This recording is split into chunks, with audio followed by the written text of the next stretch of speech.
K, let's see, in sports, K is a strikeout. We hope Dice K has many.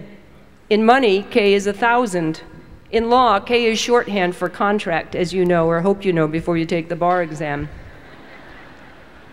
Even before text messaging, we started reducing everything to letters. If you asked a 10-year-old who's pitching, he might say, IDK, DK. The younger people will get that. So honor your contracts, manage your money wisely, and try not to strike out. L is for life, liberty, and the pursuit of happiness, and I stress pursuit. No one guarantees you happiness. It's a good thing that John Hancock wrote so large. We might not be enjoying all of those rights, at least as Americans. And again, it is only the pursuit that is warranted, not the happiness. M is for a man for all seasons. And I want to just give you briefly some of the words that I've had on my office wall since at least becoming district attorney. And they are from the play about Sir Thomas More and Henry V. When Sir Thomas More is being urged to send out to arrest someone who his son-in-law believes has been treasonable, he's urged to arrest him because his son-in-law says, for libel, he's a spy. His daughter says, he is, father, arrest him. And says, father, that man's bad. Thomas More says there's no law against that. But there is God's law, says his son-in-law. Then God can arrest him, says More. Sophistication upon sophistication. And More finally says that he is not one who can judge God's law. I'm not God. He says, the currents and eddies of right and wrong, which you find such plain sailing, I can't navigate. I'm no voyager.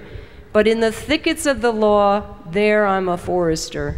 I doubt if there's a man alive who could follow me there, thank God. And his daughter says, while you talk, he's gone. And More says, and go he should if he was the devil himself until he broke the law. His son-in-law, so you'd give the devil the benefit of the doubt. And More says, yes, I would. What would you do? Cut a great road through the law to get after the devil? His son says, I'd cut down every law in England to do that. And More says, oh, but when the last law was down and the devil turned round on you, where would you hide, Roper, the laws all being flat? This country is planted thick with laws from coast to coast, man's laws, not God's. And if you cut them down and you're just the man to do it, do you really think you could stand upright in the winds that would blow then? Yes, I'd give the devil the benefit of law for my own safety's sake. N is for never say never. Except sometimes there are things we should never do. Don't not look before crossing the street, never touch the third rail, never forget Mother's Day or your wedding anniversary, and never assume a woman is pregnant, as I did once and was wrong, and I will never do that again. Never pretend that you understand the rule against perpetuities. O is for open your eyes and mind. Your undergraduate education gave you a good start and a roadmap to figure out your lives and your work. Keep them both open in the pursuit of happiness in your new profession. Don't let what you learned in law school close either. Mark Twain, I never let schooling get in the way of my education. P is for patriotism. I still get goosebumps when I say the Pledge of Allegiance, and as this morning as we heard that wonderful rendition of the Star-Spangled Banner. I urge you to participate in this imperfect but extraordinary and risk-taking experiment in democracy called the United States. Whether it's school committee or Congress, whether it's your PTA or the presidency, care about your city, your country, your community. Get involved in politics and vote. It has never been more important, and it matters whom we elect. Q is for Don Quixote, who tilted at windmills and said, live life not as it is, but as it should be. R is for risks. Take them. Not foolish risks, but every risk takes some thought and some courage. Nothing ventured, nothing gained. I think that's poor Richard. Some risks are personal and some are professional. Since we do not have a crystal ball to see the future, learning to take risks is the way we achieve what we want to do.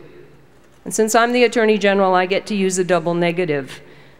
Not taking risks and being risk averse is to risk not having a successful and happy life.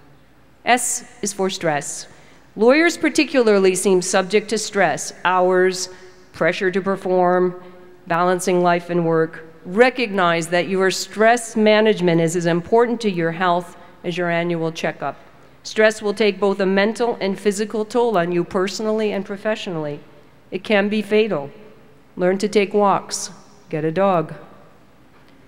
T is for tax law. Never underestimate the extent to which tax policy directs personal and business decisions. Also, remember to pay them. U. Okay, this is about you today. You have, all like the turtle on the fence, had a lot of help to get here today, and I know you appreciate what your family and friends have done to support you. Congratulations. Reaching this day is no small feat. Today you are still the turtle, and you should be proud.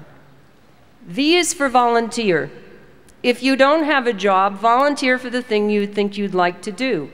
If you can pay the bills by waitressing, bartending, working in a store, understand that this experience will be an investment in your career if you can volunteer in something you want to do. In the late 70s and 80s, there were lots of volunteers at not-for-profits and state agencies. I know that because I was part of that generation. And if you have a job, you should volunteer for your local bar. See what your firm's or your business's pro bono policy is. It will give you experience that you may enjoy that you may not have thought, and you will appreciate it when you do get your first paycheck. W is for words. It's important how and when we use them, whether in a birthday card or a condolence card or in a contract, in a Declaration of Independence. Words have started wars and made divorces inevitable. Be careful with your words, particularly as lawyers, but never be stingy with them when you can help someone. X, remember I told you, X is for commitment.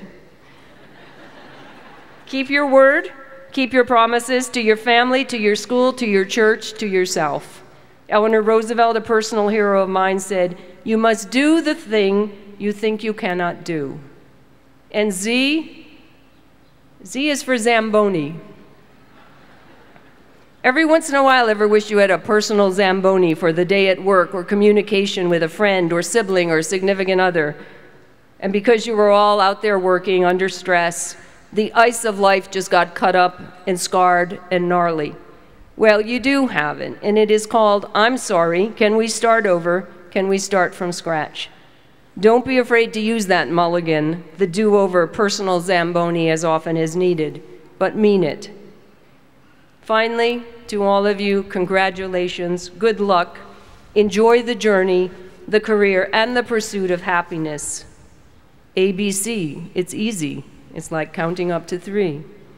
With this degree, and I know you will all pass the bar, like Eliza Doolittle, you move from flower girl in the gutter to well-spoken royalty. Make sure that you just don't sound good, but that you have something to say. Thank you.